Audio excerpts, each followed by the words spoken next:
जगन्नाथ स्वामी की जय। छड़े असी विक्रमणे बलिमभूत वामन पादनख नीर जनित जन पावन केशव दूत वामन रूप जय जगदीश हरे। आज पवित्र अति पवित्र दिन है, महाप्रभु वामन जन्म आज अवसर में आप सबको मेरे और मेरे प्रभु की तरफ से हार्दिक अभिनंदन।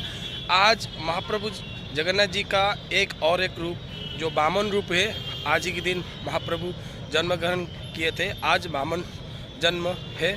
महाप्रभु मंदिर के अंदर में अनेक नीति कांति अनेक परंपरा है और आज महाप्रभु जगन्नाथ जी का बड़ा एकादशी है और बड़ा एकादशी में महाप्रभु जी का 500 परिवर्तन परंपरा है, अथवा जैसे हम लोग करवट बदलते हैं, आज महाप्रभु जगन्नाथ जी का वही रिचुअल से अनेक ढेर सारी नीति है, ढेर सारी परंपरा है।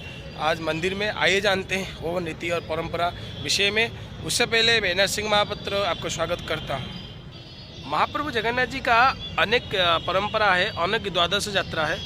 ये जो द्वादश यात्रा में जगन्नाथ जी का ये जो 500 परिवर्तन यात्रा सबसे अलग है, क्योंकि महाप्रभु जगन्नाथ जी आज 500 परिवर्तन करेंगे। जो महाप्रभु हरिशयन एकादशी था आषाढ़ महीने में और शुक्ल पक्ष के एकादशी में महाप्रभु जी का हरिशयन एकादशी अनुष्ठित होता है यहाँ पर। और महाप्रभु ये जो यात्रा रथ यात्रा जो करते हैं वो बहुत थकान हो जाता है, उसके बाद महाप्रभु जी शयन करते हैं। उसको हम हरिशयन एकादशी बोला जाता है। और महाप्रभु जी का ये जो बड़ा एकादशी है हरिशयन एकादशी, आज 2 भाद्रव महीना और शुक्ल पक्ष एकादशी आज बड़ा एकादशी है।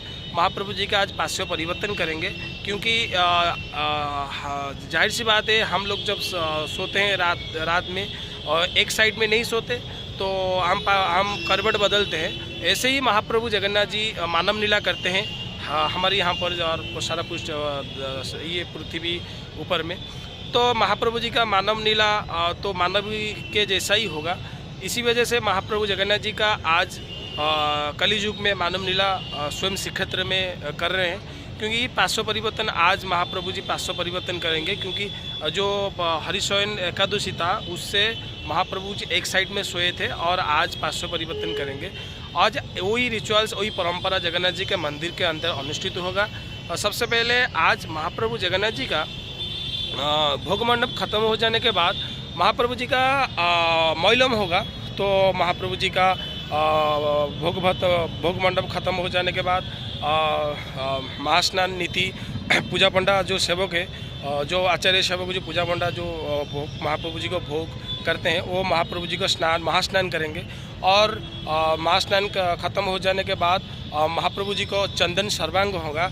और पति महापात्र पंडित जी और मुदिरस्त्र पंडित जी, वो तीनों पंडित जी महाप्रभु को चंदन सर्वांग करेंगे। और उसके बाद में पुष्पालक सेवायत महाप्रभु जी को नया वस्त्र पहनाएंगे और बहुत सारा फूल वगैरह में महाप्रभु जी को सुसज्जित करेंगे। और उसके बाद में महाप्रभु जगन्नाथ जी का मदन मोहन महाप्रभु जो चलंती प्रतिमा है मदन मोहन को ले आएंगे सिंहासन के ऊपर और महाप्रभु जगन्नाथ जी आज्ञा देंगे। और मदन मोहन को मुक्ति मंडप के पास में उनका पालिंग में बैठा जाएगा और मंदिर में मंदिर का जो एकादशी परिक्रमा करेंगे। उसके बाद में जय विजय द्वार में मदन मोहन बैठेंगे और मदन मोहन को एकादशी भोग और बंदापना खत्म हो जाने के बाद मदन मोहन विराजमान करेंगे। उनका मंदिर जो दक्षिण घर के पास में उनका मंदिर है वो वहाँ मदन मोहन संध्या धूप का जो वेश है वो कंप्लीट होने के बाद अनंत पुरुषोत्तम मंदिर के अंदर मंदिर का जो पुरोहित है वो अधिवेश के लिए आचार्य ब्राह्मण वरुण करके महाप्रभु जी का जो उसके अंदर में होम पाठ करेंगे। प्रभु जगन्नाथ जी का जो प्रथम बड़े सिंगार है, हालांकि आज 2 बड़े सिंगार महाप्रभु जी का होगा। इस हरिशयन और 500 परिवर्तन में महाप्रभु जी का 2 बड़े सिंगार वेश अनुष्ठित होता है। आज वो वही आज 500 परिवर्तन है, इसी वजह से महाप्रभु जी 2 बड़े सिंगार वेश अनुष्ठित होगा। और प्रथम बड़े सिंगार वेश में महाप्रभु जगन्नाथ जी का वेश खत्म हो जाने के बाद और भोग खत्म हो जाने के बाद महाप्रभु जी का जो खटा सा जो घर है वहाँ पे धोपकाल नीति परंपरा अनुष्ठित होगा। वो खत्म हो जाने के बाद मंदिर का जो पुरोहित है वो 3 मंडल आंका जाएगा और उसके ऊपर में पूर्ण कुंभ रखा जाएगा। और मंदिर का जो भंडार मेकअप जो पंडित जी है 9 पवित्र कुर्बंती माला तीनों पत्नी में लपटा कर वही पवित्र स्थान कुंभ के ऊपर में और पास में पंडित जी भंडार में कब जो पंडित जी है वहीं पर रखेंगे। उसके बाद मंदिर का जो पुरोहित है वरुण पूजा खत्म करके पवित्र को महाप्रभु तीनों बाड़ों में मतलब महाप्रभु जी का, सुभद्रा माई का, बलदेव जी का पास लेते हैं और वहीं से मंत्र उच्चारण होता है और अधिवेश निमंते खटसेज घर में आते हैं और उसके बाद में जो जो खटसेज घर है वो मुद्दों में सील किया जाता है। और महाप्रभु जी का ये सील होने के बाद जो अधिवेश जहाँ पर होता है तब उसके बाद में जगन्नाथ जी के जो मंदिर के अंदर सिंहासन के ऊपर महाप्रभु जी का महास्नान अनुष्ठित होगा। अब वो पूजा पंडा सेवक महास्नान करेंगे। उसके बाद में महाप्रभु जी का महास्नान खत्म हो जाने के बाद पालिया पुष्पालक सिंगारी जो होते हैं वो महाप्रभु जी का नया वस्त्र लागी करेंगे, नया वस्त्र पहनाएंगे और उसके बाद में घटुआरी चंदन देंगे और मुदिरस्त और पति महापात्र और पूजा पंडा सामंत महाप्रभु जी का चंदन सर्वांग करेंगे, सारा शरीर में चंदन लेपन करेंगे और उसके बाद में भेष आगे बढ़ेगा और महाप्रभु जी का बल्लभ जो बड़े सिंगार है वो कंप्लीट हो जाने के बाद बल्लभ बड़े सिंगार का जो भोग है वो महाप्रभु जी का सामने तलुच्छ महापात्र और प्रधानी सेवक ले आते हैं।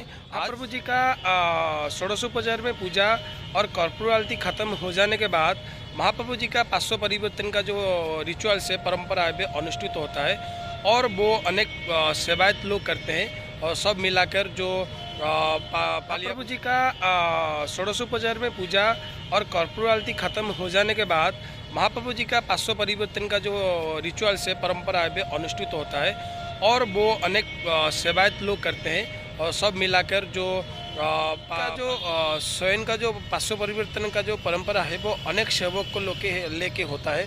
जैसे ही 6 सेवक लोग वो मुख्यतः महाप्रभु जी का जो परंपरा आगे बढ़ाएंगे वो सेवक के और मेकअप और गौरा बड़ो सेवक और मुदिरस्त सेवक और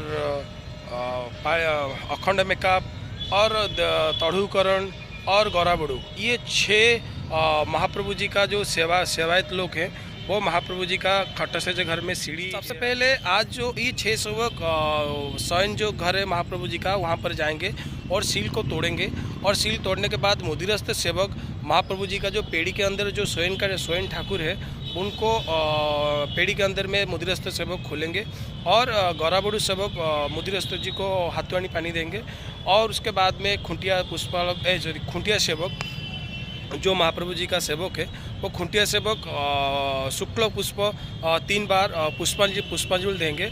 उसके बाद में मुदिरस्त सेवक स्वयं ठाकुर को बंदापना करेंगे। उसके बाद में महाप्रभु जी का पार्श्व परिवर्तन का नीति जो होता है वो महाप्रभु जी का मुदिरस्त सेवक पार्श्व परिवर्तन करेंगे और पेड़ी के अंदर में महाप्रभु जी को बंद करके वो सील किया जाता है, मुद्दों दे के वो सील किया जाता है। उसके अंदर में जो सेवक लोग वो सीढ़ी से नीचे आ जाएंगे।